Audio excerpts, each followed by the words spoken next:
అందరికీ హాయ్ అండి, నమస్తే. మీరు బాగున్నారా? నేనైతే చాలా బాగున్నా.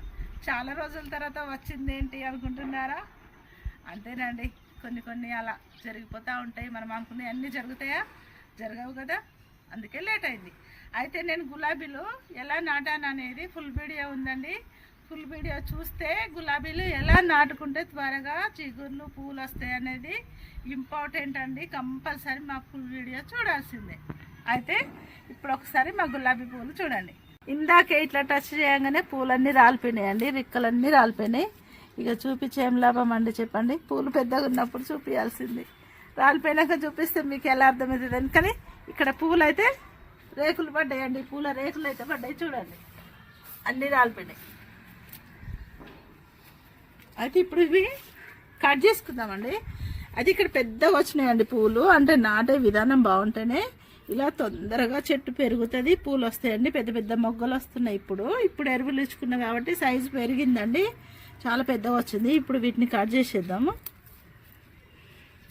అయితే ఈ గులాబీ చెట్టు ఎందుకు చూపిస్తున్నా అంటే అండి, ఫస్ట్ మీరు మొక్కని నాటే విధానం అండి చక్కగా నాటుకుంటేనే ఇలా చెట్టు పెరుగుతుంది. లేదా అంటే చెట్టు అనేది పెరగదండి, అసలు చెట్టు అలాగే ఉండిపోతుంది. ఆ ఫుల్ వీడియో ఉంది, కంపల్సరీ ఆ వీడియో చూడండి. ఇదిగో మీకు ఒకటి చెప్పాలండి, మనం ఎంత కష్టపడి మొక్కలు పెంచుకుంటాము, పండ్ల మొక్కలైనా కూరగాయలైనా ఏవైనా, కరెక్ట్ వాటికి ఫ్రూటింగ్ టైంలో పురుగు స్టార్ట్ అవుతుంది. వాటిని కంట్రోల్ చేస్తేనే మనము వాటి ఫ్రూటింగ్ తినగలుగుతాం. అయితే ఇప్పుడు ఇక్కడ చూడండి, చిక్కుడు చెట్టు. ఈ చిక్కుడు చెట్టు పురుగు స్టార్ట్ అయింది అంటే ఇప్పుడు ఇక్కడ పూత స్టార్ట్ అయిందండి. చూడండి, ఇదిగో అదండి, ఇదిగో ఇక్కడ పూత స్టార్ట్ అయింది, పిందె కూడా పడింది. ఇప్పుడు ఇలా స్టార్ట్ అవ్వడంతో మనకి పురుగు కూడా స్టార్ట్ అవుతుంది. ఇదిగో చూడండి, అంతేనండి. ఏ మొక్కలైనా అంతే, మనకు ఫ్రూటింగ్ కానీ కూరగాయలు కానీ స్టార్ట్ అవుతున్నాయి అంటే సరిపోతుంది, పురుగులు స్టార్ట్ అవుతాయి.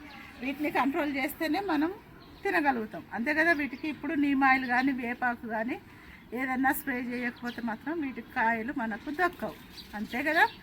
అయితే ఇప్పుడు ఇవి ధనియాలు, ఇదిగో ఇవి మెంతులు. ఎప్పుడైనానండి ఇప్పుడు మనకి సీజన్, ఇవి సీజన్ అంటే మనం ఎప్పుడైనా వేసుకోవచ్చు, కానీ ఎక్కువ శాతం అంటే దీపావళి తర్వాత వేస్తారు ఇవి. ఇప్పుడు దీపావళి వెళ్ళింది కదా, ఇవి నేను ఎలా వేసుకుంటానో మీరు చూడండి. ఆల్రెడీ నేను కొత్తిమీర వేసుకున్నామండి, ఆల్రెడీ వాడుకుంటున్నాం కూడా. ఇప్పుడు ఆ కొత్తిమీర మీరు చూడండి,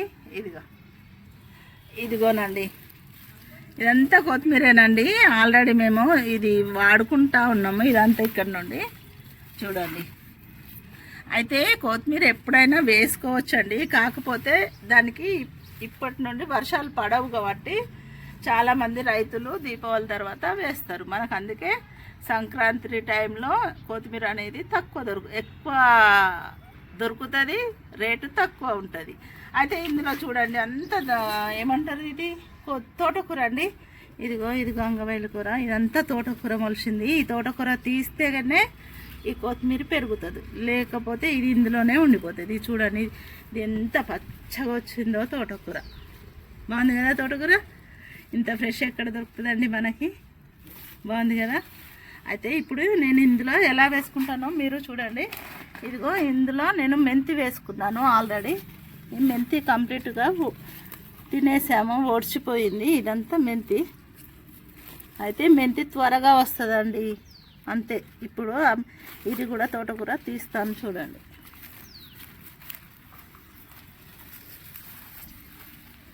ఇది మనకి ఒక్కసారి తోటకూర వేసుకుంటేనండి ఇంకా లైఫ్లో మనకి తోటకూర విత్తనాలు కొనాల్సిన అవసరమే ఉండదండి, ఎప్పుడు వస్తూనే ఉంటాయి. ఇది అయితే ఇప్పుడు నేను ఏం చేస్తానంటే, ఇలా కొంచెం మొన్న వర్షం పడిందండి, మాకు మెత్తగా ఉంది. అయితే ఇప్పుడు నేను ఎప్పుడైనానండి ఫస్ట్ కొన్ని మెంతులు వేసుకుంటాను. ఎందుకు మెంతులు వేసుకుంటాను అంటే ఇవి త్వరగా మొలుస్తాయండి. మనకి ధనియాలు మొలిసేలోగా ఇది మెంతి పెరుగుతుంది. ఈ మెంతి మనం తీసేసుకోవచ్చు, ధనియాలు అప్పుడు పెరుగుతాయి. ఇప్పుడు నేను ఇవి వేస్తున్నాను చూడండి.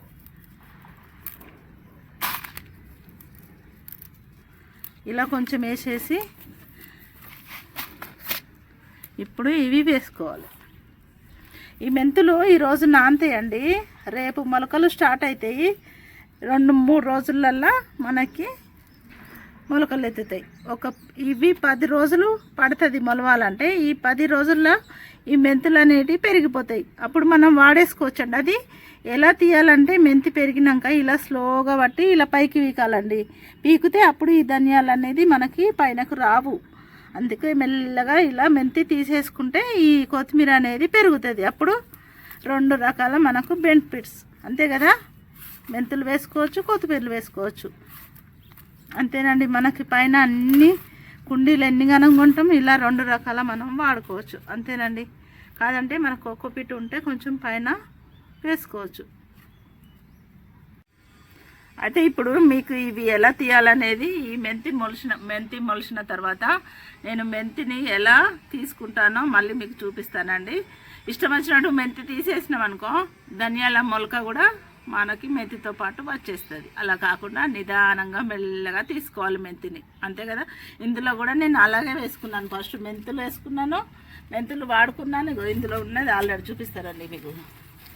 ఇగో ఇలా ఉండిపోయింది, ఇలా కొన్ని ఉంటాయి. ఇగో ఇది కూడా మెంతి ఇందులో ఉన్నాయి. అలా నేను ఎప్పుడైనా 2 రకాల వాడుకుంటాను. ఇగో ఇక్కడ కూడా వేరే డబ్బాలో కూడా వేసుకున్నాను కొత్తిమీర. చూస్తారా? అయితే రండి. ఇదిగో చూడండి, ఇందులో మా అబ్బాయి ధనియాలు చల్లిండు. ఇక్కడ ఎక్కువైనాయి, అటు తక్కువైనాయి. అయితే ఇందులో కూడా మొత్తం తోటకూరే మొలిసిందండి. ఎక్కడ చూసినా తోటకూరే. ఇంట్లో ఉంటే ఎక్కువ తినలేం కదండి, బయట కొనుక్కొచ్చుకొని అయితే ఇష్టంగా తింటాం. ఇంట్లో మొలిస్తే ఇలా ఎక్కువ తక్కువ వస్తుంది తోటకూర, తినలేం కదా. చూడండి, ఇక్కడ కొంచెం తక్కువ ఉన్నది. అయితే కొన్ని వేసేద్దామా? మరి కొన్ని వేద్దాం.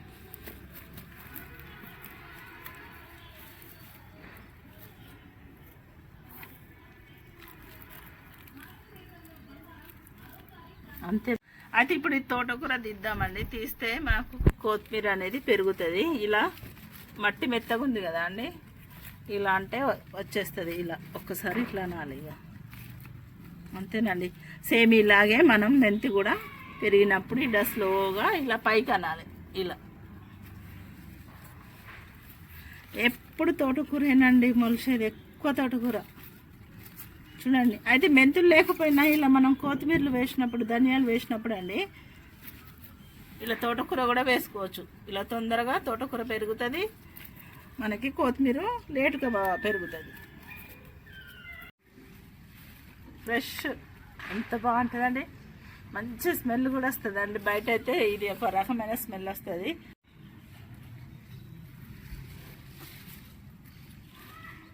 ఇదిగో చూడండి, ఇవేమో కాకర అండి. అడుగున కూరగాయలు వేసుకొని పైన మట్టి వేసి ఈ కొత్తిమీరలు వేసుకున్నాను. అందులో ఇవి కాకరలు మొలిచినాయి. చూద్దాం, మరి పక్కన వేసేద్దాం. ఎందుకో పీకాలనిపించదండి ఇవి మొలిచినా, మరి ఏం చేద్దాం. ఇదిగో ఇది దోసకాయరా, మరి ఇదేం తెలియదు, పూత వచ్చేదాకా తెలియదు. ఇది కూడా ఉండని. ఇప్పుడు చూడండి, అయితే ఎక్కువ వేసినందున ఈ చెట్టు అనేది కొత్తిమీర సన్నం వచ్చిందండి. ఎక్కువ వేయకూడదు, కొంచెం పతలానే వేసుకోవాలి. అంటే పతలా అంటే కొంచెమే చల్లుకోవాలి, అప్పుడు ఈ కొత్తిమీర మందంగా వస్తుంది. ఇప్పుడు ఎక్కువ వేసినందున ఇలా సన్నం వచ్చింది, బలం లేకుండా. అయితే ఇప్పుడు మనం ఏం చేయాలంటే కొత్తిమీరని ఎలా తీసుకోవాలంటే, ఇలా ఆకులు పైకి ఉంటాయి కదండి, ఇలా పైకి పట్టి ఇట్లా ఇగ్గేయాలండి. ఇలా ఇగ్గేస్తే పెద్ద చెట్లు మనకు వస్తాయి. చీకటి అయిపోయిందండి, మరి ఒకసారి ఇక్కడికి రండి, మీరు ఒకటి చూపిస్తా. ఇదిగోనండి రుద్రాక్ష అంటామండి మేమైతే. బాగున్నాయి కదా. అయితే ఇవి ఎప్పుడు చెట్ల మీద పువ్వులు పూస్తూనే ఉంటాయండి. ఇదిగో చూడండి, మా ఇంటి పక్కన మా ఫ్రెండ్ తెచ్చిచ్చిందండి. దీని విత్తనాలు వేయమని వేసినా వచ్చినాయి పువ్వులు. బాగున్నాయి కదా. ఇలా మనం చెట్లను పెంచుకుంటే మనకి ఇష్టమని ఎవరైనా ఏ మొక్క అయినా తీసుకొచ్చి ఇస్తారండి. మరి మీకు ఈ వీడియో నచ్చుతుంది అనుకుంటున్నా. నచ్చితే ఒక లైక్ చేయండి, సబ్స్క్రైబ్ చేసుకోండి. ఓకే.